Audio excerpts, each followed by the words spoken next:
سيد المرسلين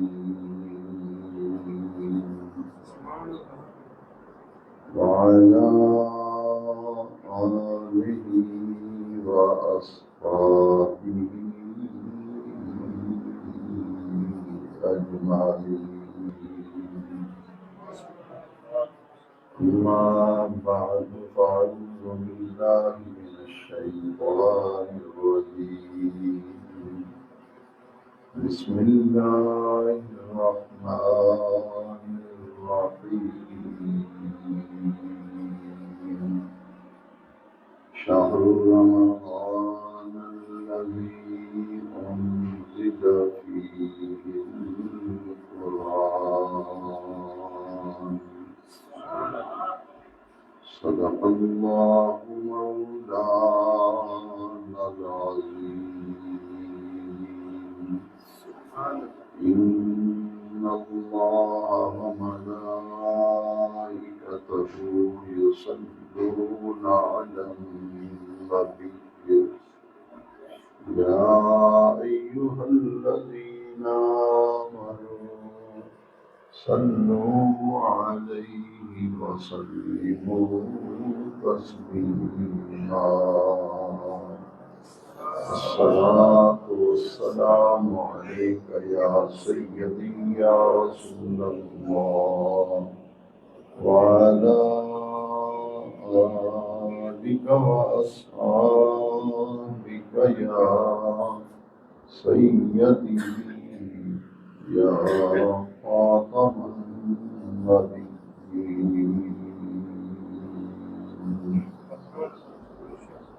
سامعین محترم،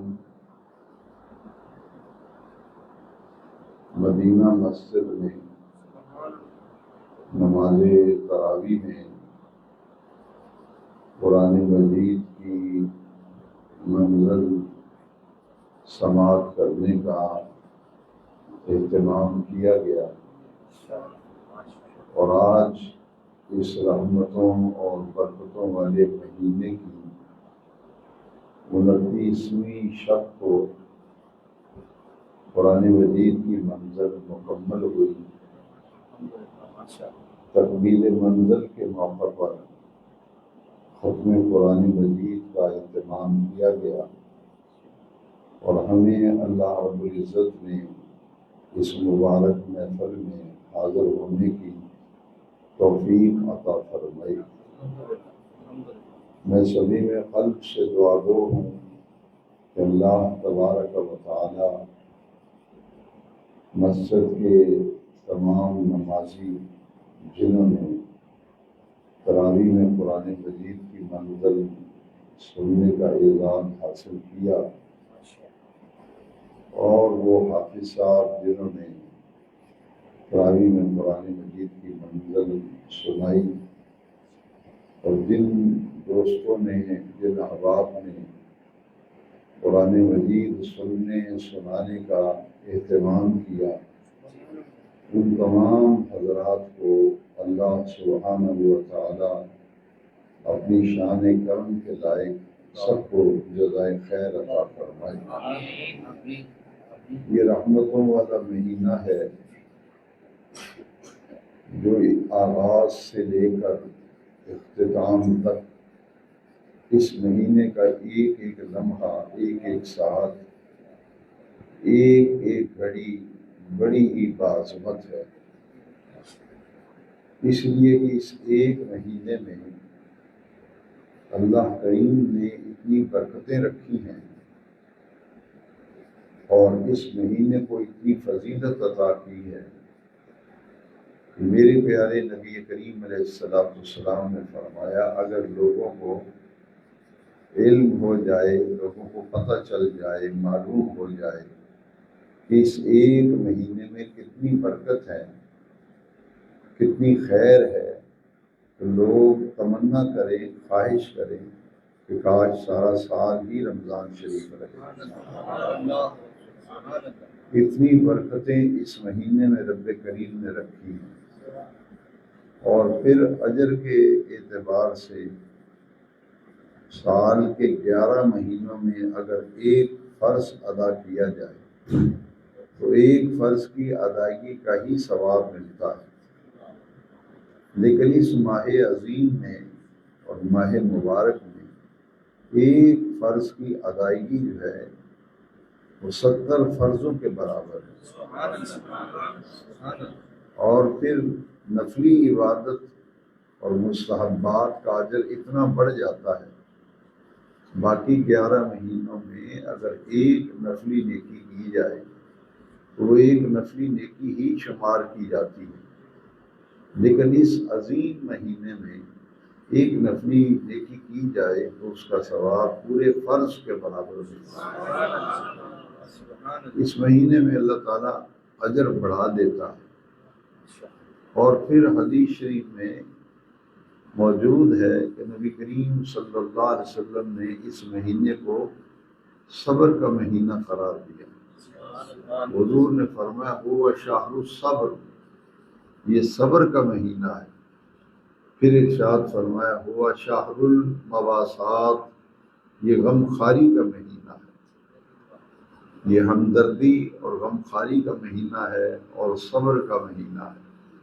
یعنی اس پورے مہینے میں روزہ ایک ایسا عمل ہے جس کی برکت سے انسان کے اندر جہاں اور بہت سی خوبیاں اور بہت سے اوصاف پیدا ہوتے ہیں، وہاں انسان کو صبر کی کیفیت بھی ملتی ہے، اور اس کے اندر صبر کرنے کا جذبہ، صبر کرنے کا حوصلہ پیدا ہوتا ہے۔ پھر غرباء اور مساکین، روزے کی حالت میں بھوک اور پیاس، اور یہ تمام باتیں جو روزے کے اندر ہم اختیار کرتے ہیں، ان کی برکت سے ہمیں غم خواری کا ایک موقع ملتا ہے کہ وہ لوگ جن کو کھانے پینے کے لیے سہولتیں میسر نہیں، یا جن کی گزر اوقات مشکل سے ہوتی ہے، ان کے حوالے سے پھر روزے کی برکت سے غمخواری اور ہمدردی کے جذبات پیدا ہوتے ہیں۔ تو یہ مہینہ بہت کچھ سیکھنے سکھانے کا مہینہ ہے، لیکن بہت کم ہے۔ قلیلا ما تشکرون، جیسے قرآن میں فرمایا کہ بہت کم لوگ ہیں جو اللہ کا شکر ادا کرتے ہیں، زیادہ تعداد ان لوگوں کی ہے جو اللہ تعالیٰ کا شکر ادا نہیں کرتے، اور اللہ کریم کی ذات کے حوالے سے اس کے ذکر سے بھی غافل رہتے ہیں۔ تو جس طرح کم لوگ اللہ کا شکر ادا کرتے ہیں، اسی طرح بہت کم تعداد میں لوگ ہیں جو اس مہینے کی برکتیں سمیٹنے کے لیے محنت اور کوشش کرتے ہیں۔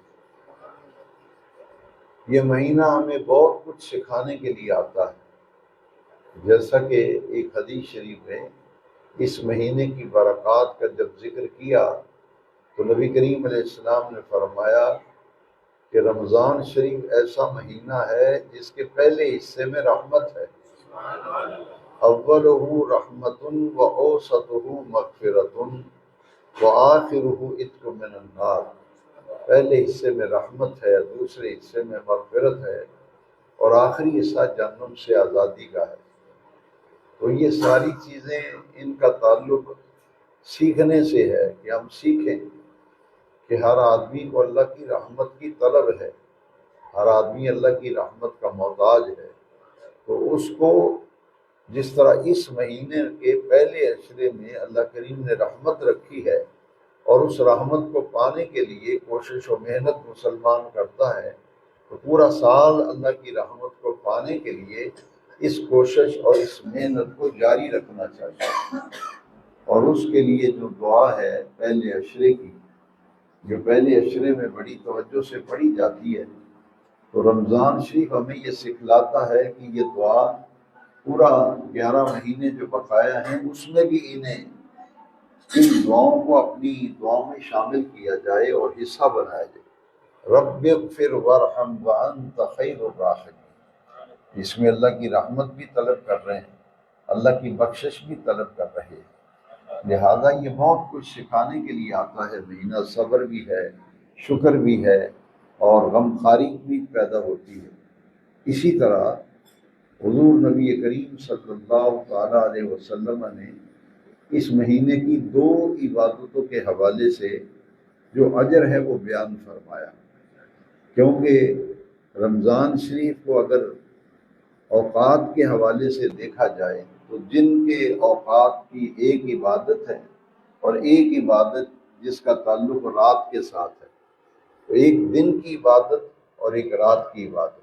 جو دن کی عبادت ہے اسے روزہ کہتے ہیں، اور جو رات کی عبادت ہے اسے تراویح کہتے ہیں۔ تو ان دونوں عبادات کے بارے میں نبی کریم علیہ السلام نے فرمایا، من صام رمضان ایمانا واحتسابا غفر له ما تقدم من ذنبه، کہ جو رمضان شریف کے دن کے اوقات میں روزے کی نعمت اور روزے کی برکتوں سے فیضیاب ہونے کے لیے، اپنے رب کریم کو راضی کرنے کے لیے روزے رکھتے ہیں، حضور نے فرمایا اس میں شرط یہ ہے ایمانا و احتسابا، ایمان اور اخلاص دونوں چیزوں کو پیش نظر رکھتے ہوئے اللہ کے عبادت کی نیت سے تین چیزوں سے اپنے آپ کو دن کے اوقات میں بچائیں، اور وہ کھانا ہے، پینا ہے، ازدواجی عمل ہے۔ ان تینوں چیزوں سے جب آدمی اپنے آپ کو بچاتا ہے پورا ایک مہینہ، تو نبی کریم علیہ السلام نے فرمایا غفر له ما تقدم من ذنبه، اس کے پچھلے سارے گناہ اللہ تعالیٰ معاف فرما دیتا ہے۔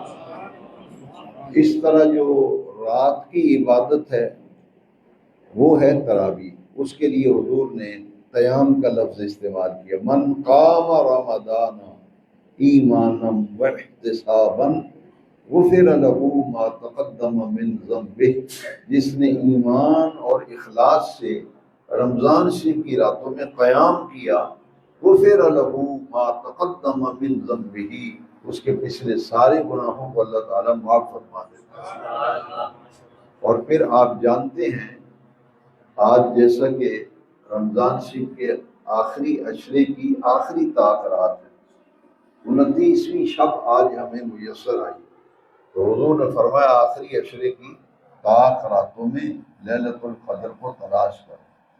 تو جب روزہ ایک اللہ کی نعمت ہے، تراویح اللہ کی نعمت ہے، اسی طرح ان انعامات باری تعالیٰ میں سے لیلۃ القدر کا مل جانا ایک بہت بڑا انعام خدا بند ہے، کہ سورہ قدر کے اندر رب ذوالجلال نے باقاعدہ لیلۃ القدر کے مقام اور اس کے مرتبے اور اس کی فضیلت کو قرآن مجید کی مکمل ایک سورت شب قدر لیلۃ القدر کی عظمت پر نازل کی، اور یہ اتنی عظیم رات ہے کہ نبی کریم صلی اللہ علیہ وسلم نے فرمایا من قام لیلۃ القدر ایمانا واحتسابا غفر له ما تقدم من ذنبه، جو اس رات میں بھی قیام کرے گا، نوافل پڑھے گا ایمان و اخلاص کے ساتھ، اس کے پچھلے سارے گناہ معاف ہو جائیں گے۔ یہ کتنا رحمتوں والا مہینہ تھا، کتنا برکتوں والا مہینہ تھا، جس کے 1 یا 2 دن باقی ہیں،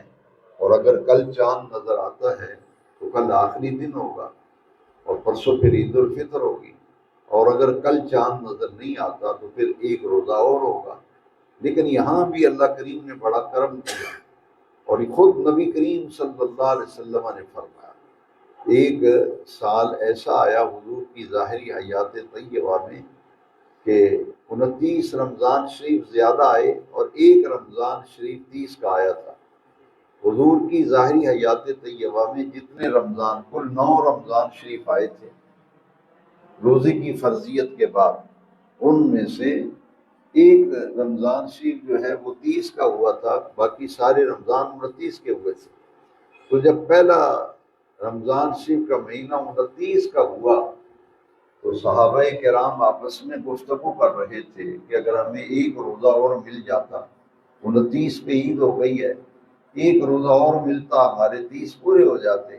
حضور نے یہ بات صحابہ کی سن لی، تو حضور نے فرمایا کہ میں نے سنا تم یہ بات کر رہے تھے، فرمایا سن لو، اگر 29 پر عید کا چاند نظر آ جائے تو پھر بھی اللہ تعالیٰ ثواب تمہیں پورے 30 روزوں کا ہی عطا کرے گا، پورے 30 روزوں کا ثواب لکھا جائے گا۔ تو یہ پورا مہینہ جو ہے یہ اتنی برکتوں والا مہینہ ہے جو ہم سے جدا ہو رہا، اور جو خاص بات ہے نوٹ کرنے کی وہ یہ ہے کہ اس مہینے میں مسلمان کے جو معمولات ہیں، اس کی جو ایکٹیویٹیز ہیں، اس کی جو مصروفیات ہیں، ان کے اندر نمایاں تبدیلی آ جاتی ہے۔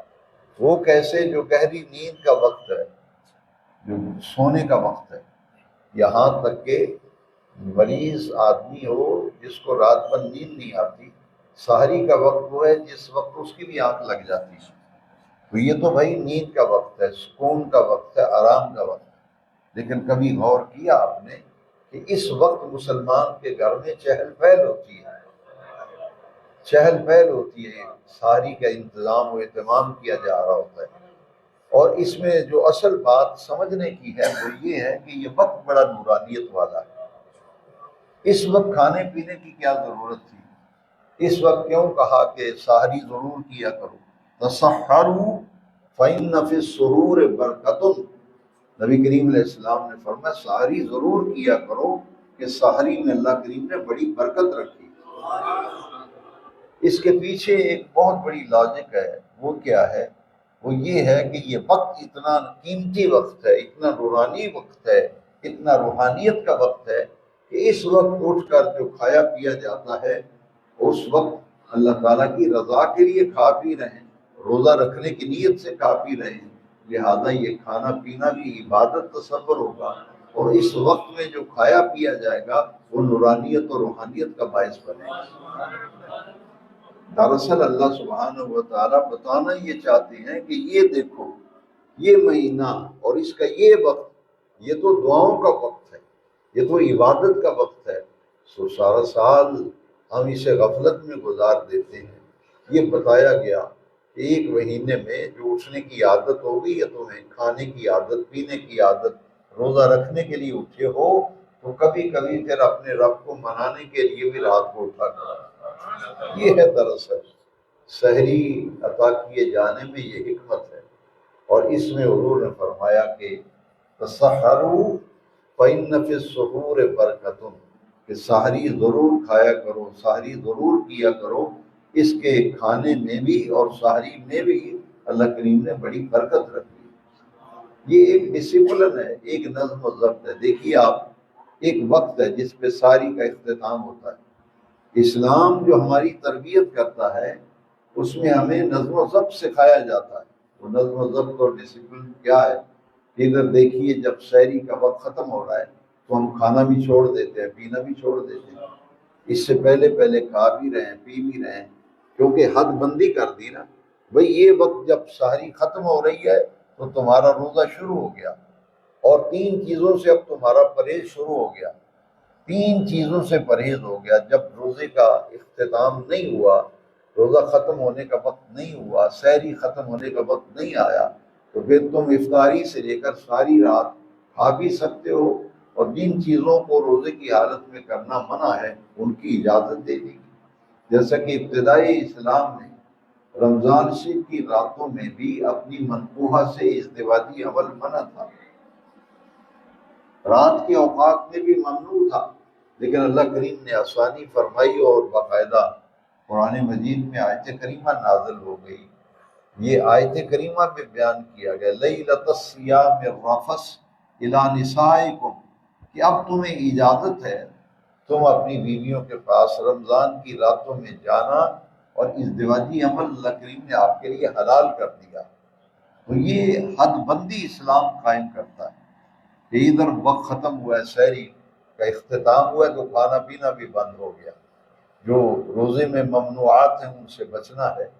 اور جیسے ہی افطاری ہوتی ہے وہاں بھی ایک ٹائم مقرر ہے، آدمی انتظار کر رہا ہے، پھر ایک دوسرے سے پوچھتے ہیں کتنے منٹ رہ گئے، بھئی کتنے منٹ رہ گئے، اذان ہوئی یعنی اعلان ہوا یا نہیں ہوا، یعنی ایک حد ہے۔ تو ادھر بھی نظم و ضبط سکھایا جا رہا ہے، تم پابند ہو، ہم پابند ہیں کس کے؟ اللہ اور اس کے رسول کے احکام۔ صرف بھوکا پیاسا رہنا مقصد نہیں ہے، اس کے اندر جو حکمتیں ہیں، اس کے اندر جو سبق ہیں، اس کے اندر جو ہدایت ہے، اس کے اندر جو رہنمائی ہے اسے حاصل کرنا، اس کی طرف ہماری توجہ نہیں۔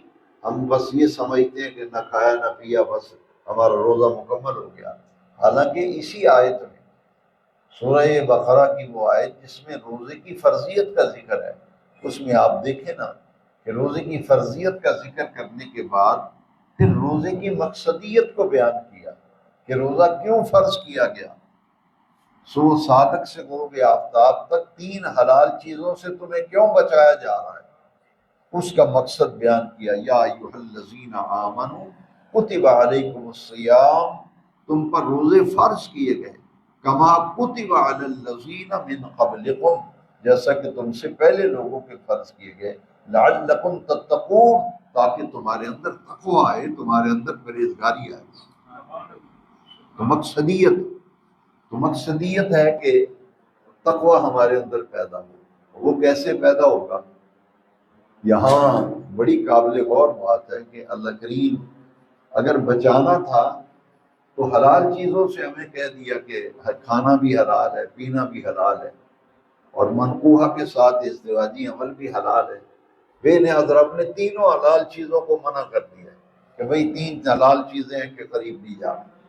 یہاں علماء نے سمجھانے کے لیے اس پر بڑی بحث کی ہے اور بڑے نقاط بیان کیے کہ اگر بچانا مقصود تھا تو کسی حرام چیز سے اللہ بچاتا کہ بھئی حرام چیزیں ان سے بچو، لیکن تینوں چیزیں حلال ہیں اور 3 چیزوں سے بچنے کا نام روزہ ہے، چوتھی چیز ہی کوئی نہیں۔ الاحتراز عن الاکل والشرب والجماع بالنیت من طلوع الفجر الی غروب الشمس۔ تو اب تینوں حلال چیزوں کو کیوں کہا گیا کہ ان کے قریب بھی نہ جاؤ، ان کے قریب بھی نہ جاؤ؟ یہاں تک کہ اکیلا آدمی کمرے میں بیٹھا ہے، اسے کوئی دیکھ نہیں رہا، تو پانی بھی پڑا ہے، ہر طرح کی گھر میں چیزیں موجود ہیں، وہ اس کی طرف دیکھنا پسند نہیں کرتا۔ پانی کا ایک قطرہ جو ہے جب حلق خشک ہو رہا ہو گرمیوں میں، شدت کی پیاس لگی ہو، تو جس بندے کا روزہ ہے اللہ کی رضا کے لیے، وہ تو بندے کا دل چاہتا ہے کہ کچھ کم از کم گلا تو تارو نا، لیکن ایمان سے بتائیے کہ ایک پانی کا قطرہ بھی گلے سے نیچے نہیں اترنے دے۔ یہاں تک کہ وضو کرتے ہوئے پھر نمازی مسئلہ پوچھتے ہیں کہ جی وضو کرتے کرتے مجھے شک پڑا ہے کہ ایک قطرہ اندر چلا گیا ہے، روزہ ٹوٹا یا نہیں ٹوٹا؟ کتنی باریکی کی بات! بھائی اتنی احتیاط کہ پانی کا ایک چھوٹا سا قطرہ جو ہے وہ بھی حلق سے ہم نیچے نہیں اتارتے۔ کیوں ہے؟ ساری چیزیں حلال ہیں، لیکن حلال سے اپنا دامن بچا رہے ہیں، حلال کے قریب نہیں جا رہے، پانی کا گھونٹ تک اندر نہیں جانے دیتے کہ کہیں روزہ خراب نہ ہو جائے۔ حالانکہ دیکھ کوئی نہیں رہا، لیکن آپ شدت کی بھوک ہے، گرمیوں کے روزے ہیں، اتنا بچتے ہیں کہ وضو کرتے ہوئے، نہاتے ہوئے، کلی کرتے ہوئے بھی خیال کرتے ہیں کہ گھونٹ بھی گلے سے نیچے نہ اترے۔ جی تو یہ سارا کچھ کیا ہے؟ دراصل یہ ہے کہ اللہ کریم نے یہ پسند کیا، اور اب کی حکمت یہ ہے کہ میرے بندے میرے حکم پر اور میری فرما برداری کرتے ہوئے میرے کہنے پر حلال چیزوں کو چھوڑتے ہیں یا نہیں چھوڑتے؟ چیزیں حلال ہیں، رب یہ چاہتا ہے کہ 1 مہینے کے لیے میری فرما برداری کرتے ہوئے، میرے احکام پر عمل کرتے ہوئے حلال چیزوں کو چھوڑیں۔ کیوں؟ اس لیے کہ 1 مہینہ جب گزر جائے گا تو ان کا ذہن پختہ ہو جائے، ان کی تربیت ہو جائے، ان کے دل دماغ پر یہ بات لکھی جائے کہ جس رب کریم کو راضی کرنے کے لیے اور جس کے حکم کی فرما برداری کرتے ہوئے ہم نے حلال چیزوں کو چھوڑا تھا، کیا اسی رب کے حکم سے حرام چیزوں کو ہمیں نہیں چھوڑنا چاہیے؟ یہ ہے اصل میں۔ نعرہ رسالت، نعرہ حیدری، نعرہ تحقیق۔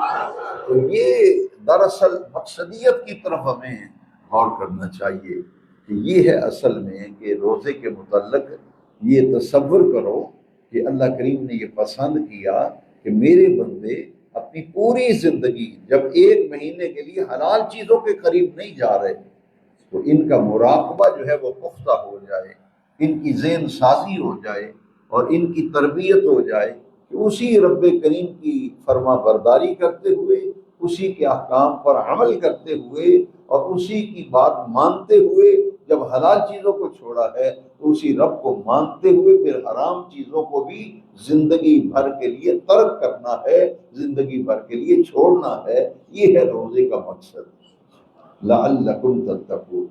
اب جب کہ ایک یا دو روزے باقی رہ گئے ہیں، یہ بڑا مرحلہ ایسا ہے جس میں مجھے اور آپ کو یہ غور و فکر کرنا ہے، یہ سوچنا ہے کہ روزے سے ہم نے کیا حاصل کیا، ہم نے کیا وہ فائدہ اٹھایا یا نہیں۔ جو روزے سے فائدہ اٹھانا چاہیے، روزے سے جو تربیت لینی چاہیے، ہم نے وہ لی ہے یا نہیں۔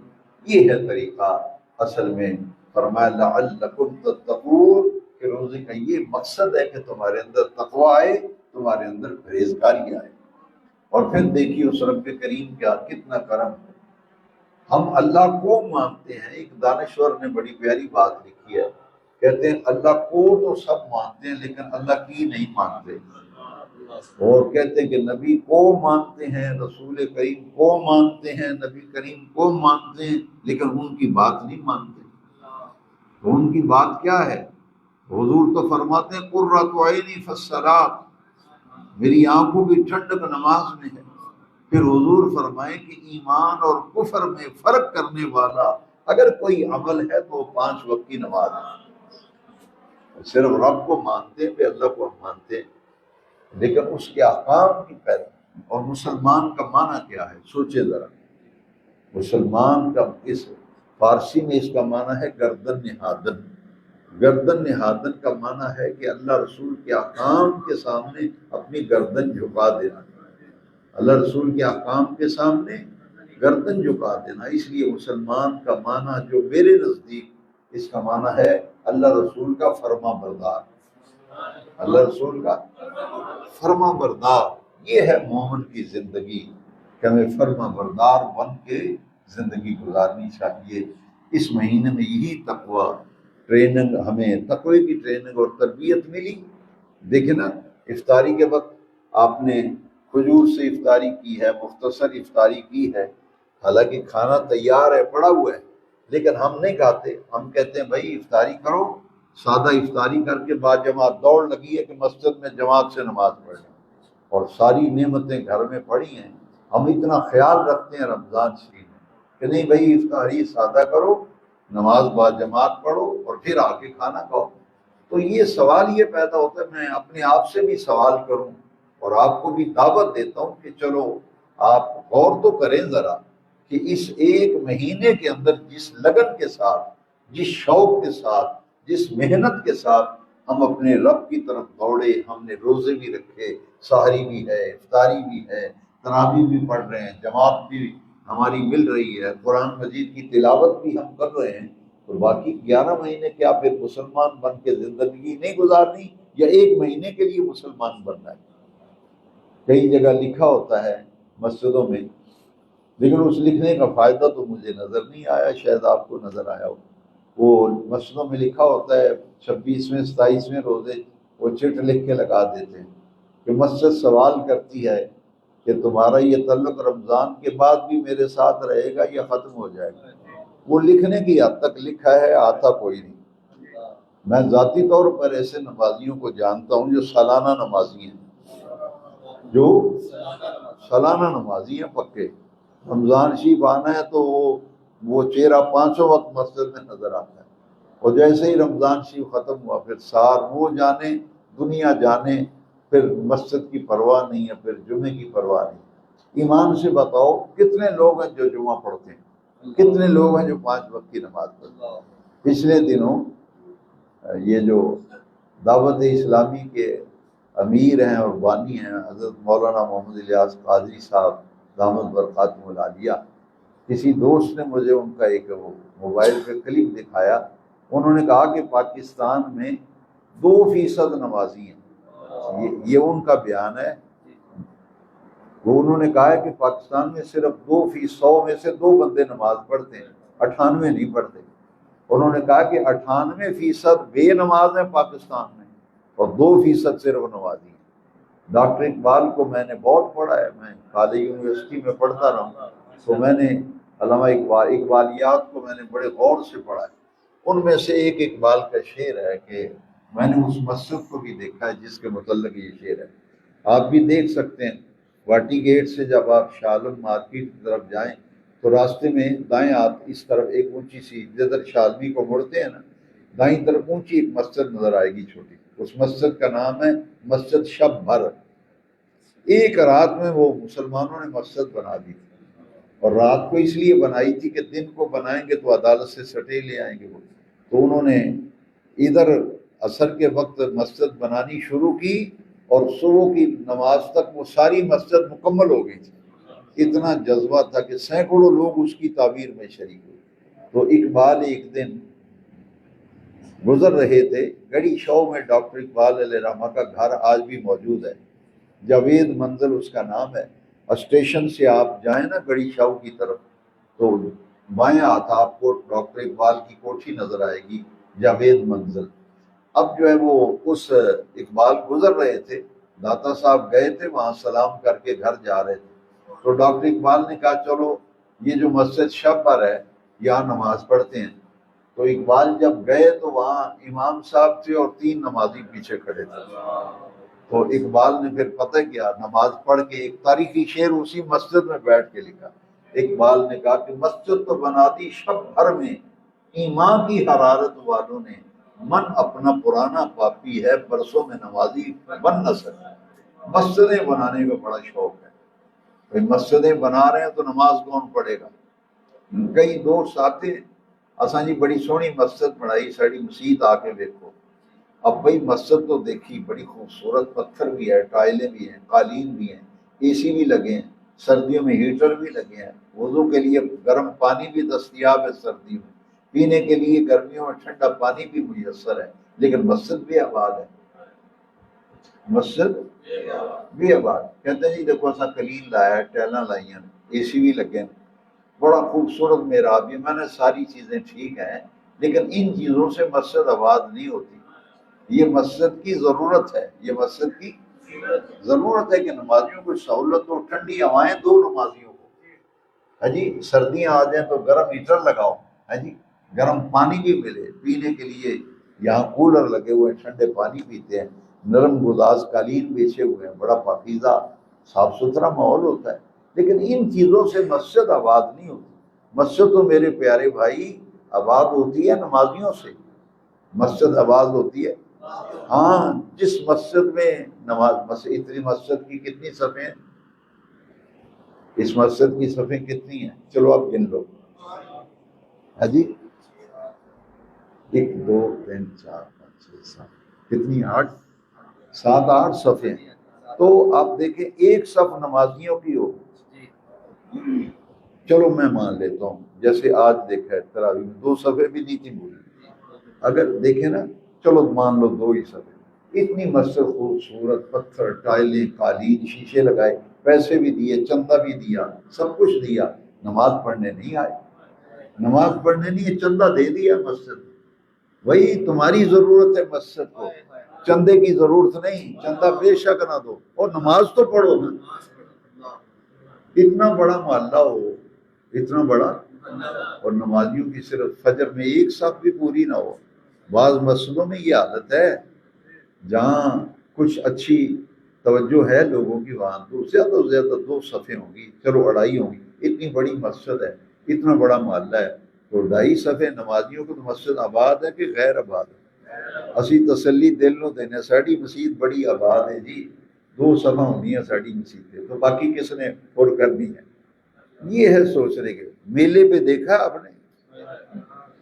میں تو بازار 38 سال ہو گئے، میں کبھی کسی دکان پہ نہیں گیا، نہ کبھی بازار، میری عادت ہی نہیں، لیکن مجھے لوگوں نے بتایا کہ جامع مسجد میں تراویح ہو رہی ہے، 2 صفیں بھی پوری نہیں، لیکن اس نے کہا کہ جڑاں والے اڈے سے لے کے وہ جڑاں والا روڈ پر جو نہر ہے قبرستان سے آگے، کہتے وہاں تک اتنی دنیا تھی کہ میرا ایک دوست آیا گاڑی پہ ملنے، کہتے میں نے سمجھا جنازہ جا رہا ہے، میں نے سمجھا، وہ کہتے میں نے گاڑی سلو کر لی کہ جنازہ جا رہا ہے، جنازہ جا رہا ہے، پھر میں نے دیکھا کہ دائیں طرف سے گاڑیاں نکل رہی ہیں، تو میں نے بھی اپنی گاڑی نکالی، تو وہ جنازہ نہیں تھا، وہ میلے کا رش تھا، میلے کا رش۔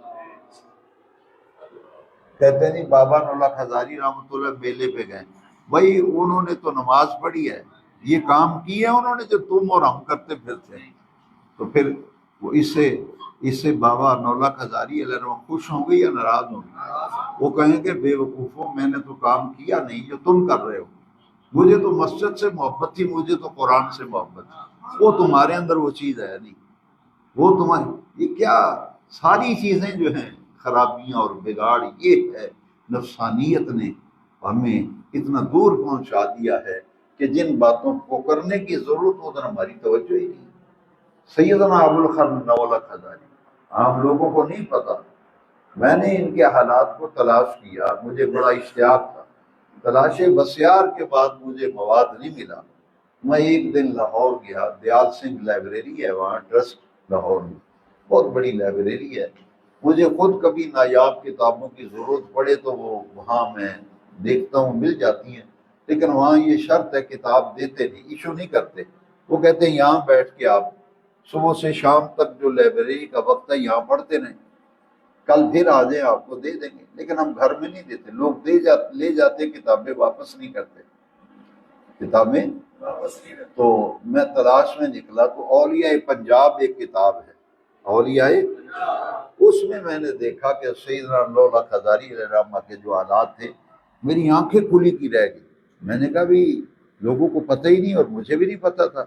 انہوں نے لکھا ہے کہ یہ مکمل عالم تھے، مستند عالم دین تھے، اور حدیث میں، فقہ میں، تفسیر میں، تصوف میں انہیں بڑا کمال حاصل تھا، اونچے درجے کے اولیاء کاملین میں ہیں، سلسلہ قادریہ کے بزرگ ہیں، عالم تھے، محدث تھے، فقیہ تھے، مفسر تھے، اور انہوں نے اتنا کام کیا کہ یہ دم درود تو کیے کرتے ہی ہیں بزرگ، دعائیں بھی دیتے ہیں، دم بھی کرتے ہیں، لیکن اصل کام یہ نہیں کیا انہوں نے، اصل کام یہ کیا ہے کہ غیر مسلموں کو مسلمان بنایا۔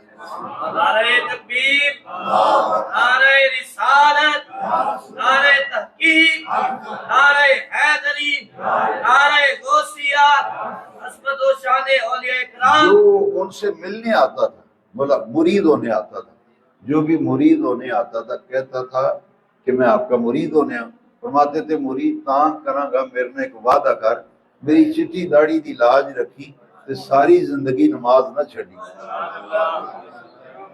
جے میرے نالے یاری لانا ہے پکی نماز والی، تیری میری یاری نماز والی، جے تو نماز پڑھے گا تو تو میرا مرید ہے، نہیں پڑھے گا تو قسمہ دا سر کھا، پھر تو آخدا رہو میں جی مرید ہاں، میں آخنا ہے میرا کوئی مرید شرید نہیں، جڑا نماز نہیں پڑھتا میرا ادھر تعلق ہی کوئی نہیں۔ یہ ہیں بزرگ بھائی میرے جنہوں نے ساری زندگی، اور یہ بات کبھی نہ بھولنا کہ جب بندہ فوت ہونے لگتا ہے نا، دنیا سے جاتا ہے تو کیا وصیت کرتا ہے، کہتا ہے وہ میری دھی بڑی پیاری ہو، پلاٹ انہوں دے چھڑیا جے، اور مکان اور فلانے تیرا بھرا بڑا ماڑا ہے، تینوں اللہ اور مکان دے گا وہ دے نام لا دیں۔ اس طرح کی وصیتیں کرتے ہیں لوگ دکانوں کے بارے میں، جائیداد کے بارے میں۔ میرے آقا جب دنیا سے رخصت ہو رہے تھے تو حضور نے سیدہ عالم باقی ساری اولاد پاک حضور کی وصال فرما گئی، آپ کی بیٹیوں اور بیٹوں میں سے ایک ہی صاحبزادی سیدہ خاتون جنت موجود تھی، حضور نے انہیں بلایا اور فرمایا بیٹی جدائی کا وقت آ گیا ہے، میں رخصت ہو رہا ہوں، میں دنیا سے جا رہا ہوں۔ تو حضرت سیدہ عالم کی آنکھوں میں آنسو آئے اور آپ دیدہ ہو گئی، غمناک بھی ہوئی۔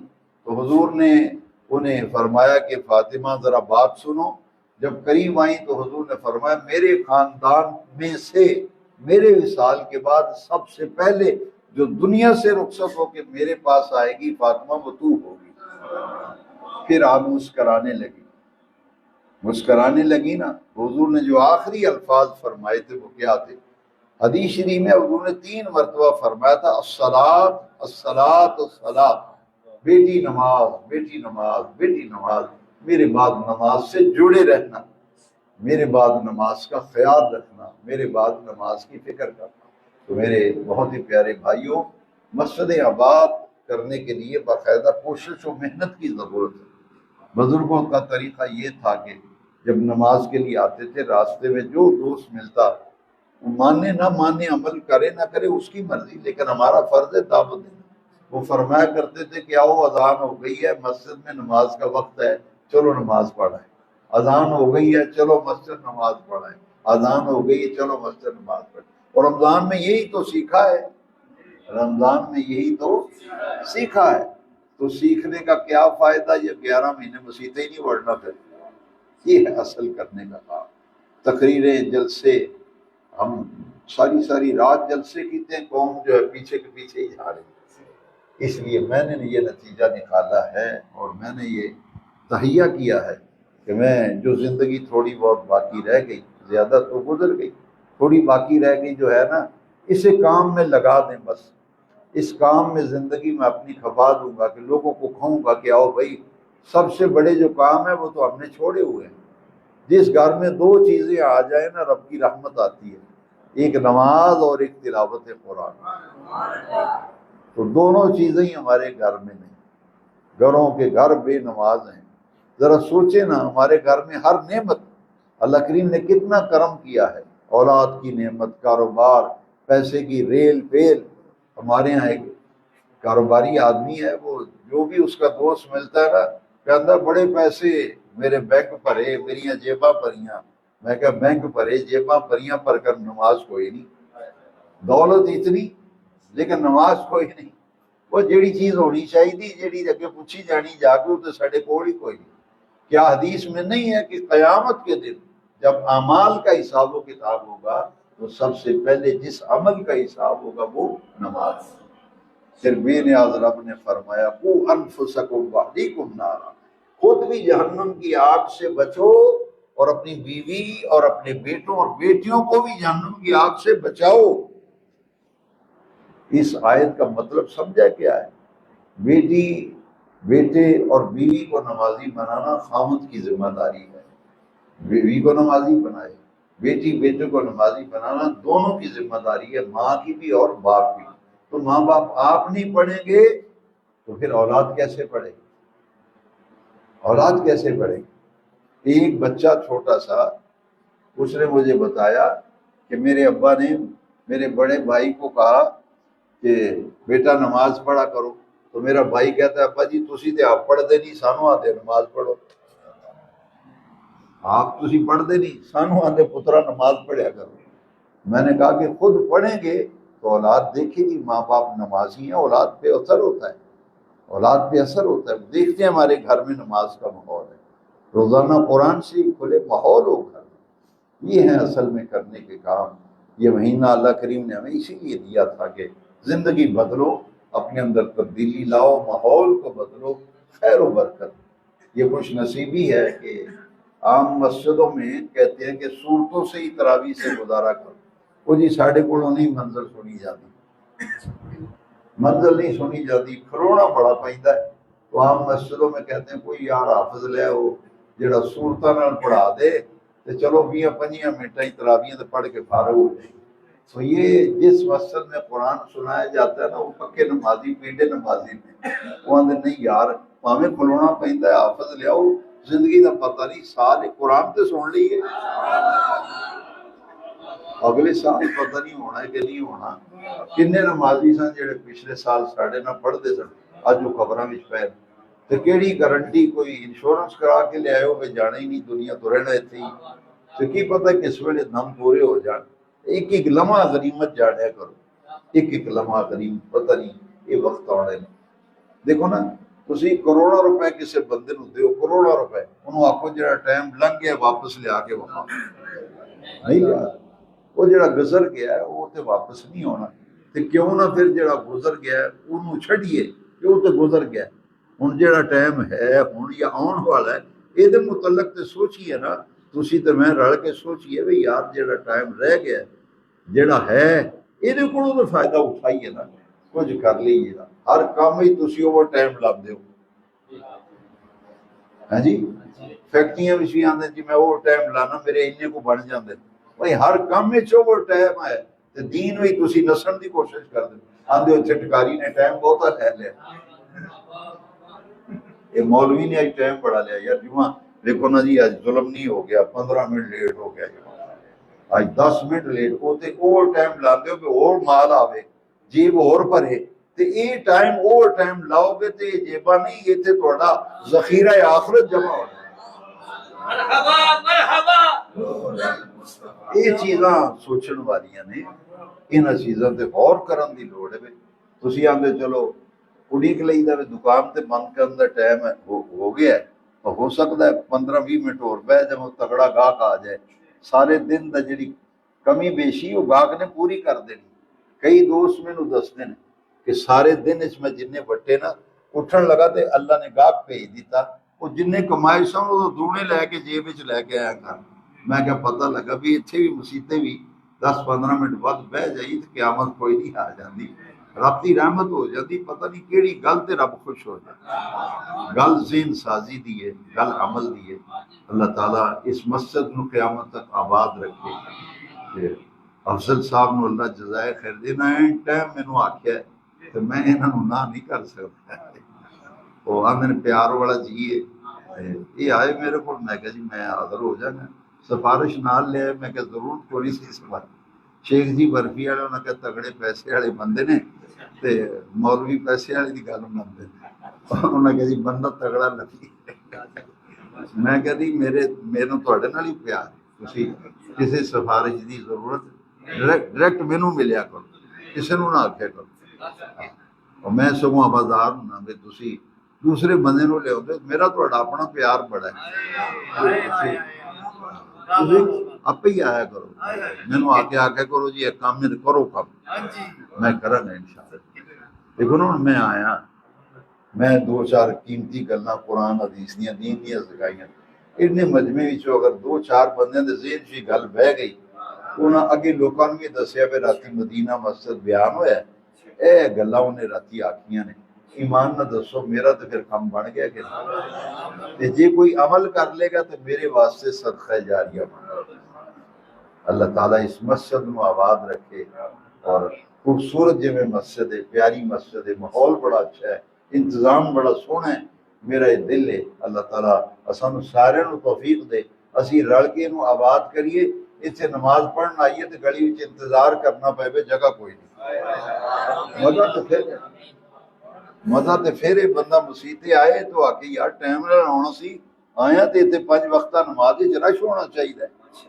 بازار بھرے نے، دکاناں بھریاں نے، آوارہ گلیاں بازاراں ہی لوگ بیٹھے نے، تراویاں ہو رہی ہیں نے، کرسیاں رکھ کے بازار بھی چوکا بھی لت رکھ کے چاواں پی رہے ہیں، بوتلاں پی رہے ہیں، پتہ ہی نہیں کہ مسجد روزیاں دا مہینہ ہے، تراویح پڑھنی ہے، نماز پڑھنی ہے، جمعہ پڑھنا ہے، فکر ہی کوئی نہیں۔ منڈیاں نو اسی موبائل پھڑا چھڈے۔ پہلے وہ ہاتھ جڑے دعا واسطے اٹھتے سن خانے کعبے، وہ سیلفیاں واسطے اٹھتے۔ مکے مدینے جائیدا سی تے لوگ ہاتھ اٹھاندے سن دعا واسطے، اج کر کے اگے دعا واسطے ہاتھ ہن سیلفیاں اج بناندے نے سر۔ یہ ساڈی اسی کہڑے پاسے ٹر پے ہاں؟ اس موبائل نے ساڈا ستیہ ناش کر دیتا ہے۔ ڈاکٹر بننے واسطے FSC تو بعد 5 سال چاہیے، ہے نا جی؟ کہ عالم دین بننا ہوئے 16 علوم پڑھنے پیندے، 16 علوم تاں بندہ عالم بنتا ہے مدرسے۔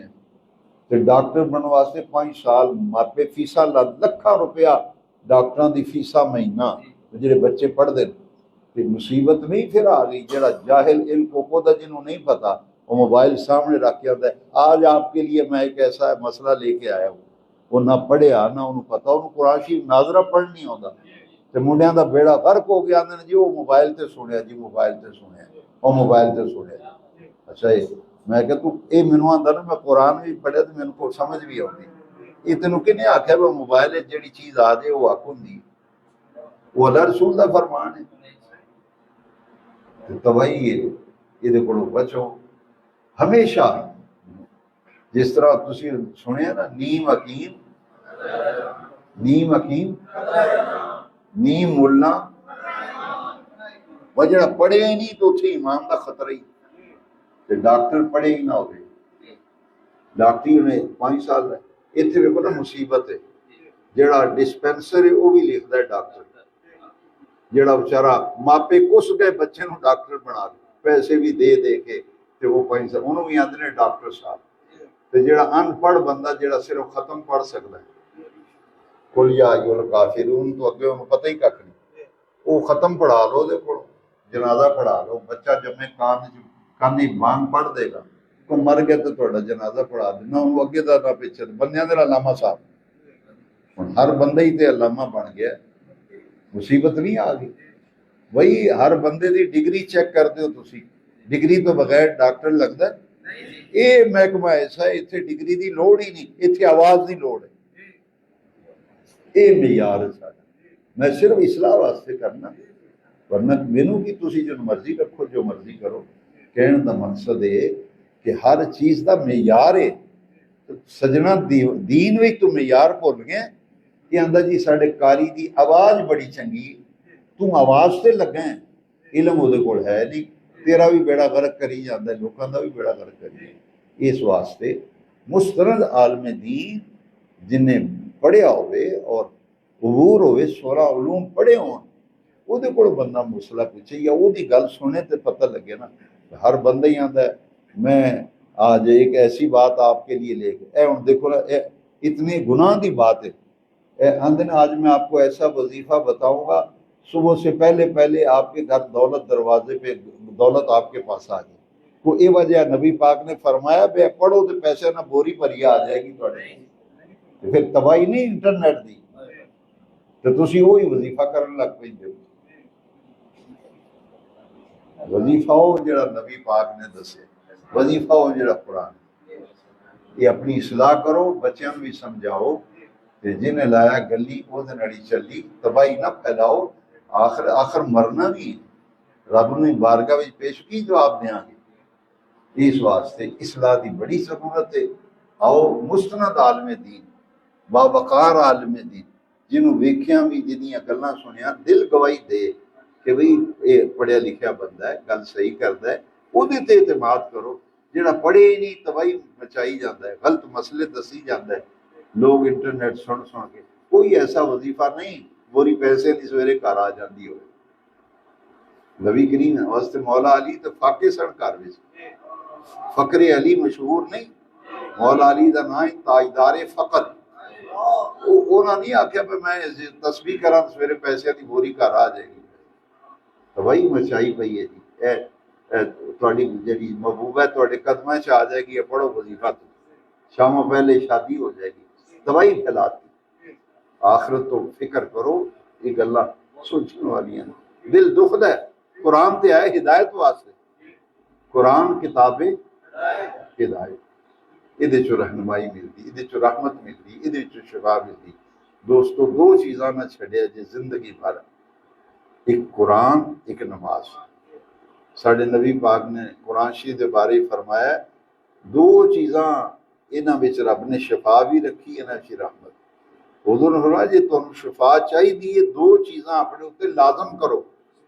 وہ دو چیزاں کیڑیاں نے فرمایا علیکم بشفاعین الاصل والقرآن، ایک قرآن ایک شہد، کرامی چو شہد بھی نہ مکڑ دیا کرو، یہ بڑی فیہ شفاء للناس۔ قرآن پاک بھی فرمایا کہ یہ بھی شفا ہے، قرآن بھی شفا ہے۔ حضور جی نے شفا چاہیے دو چیزاں اپنے اتنے لازم کرو، ایک شہد ایک قرآن۔ تو نماز یہ مومن کی پہچان ہے، نماز مومن کی پہچان ہے۔ کفر اور ایمان میں فرق کرنے والی شے نماز ہے۔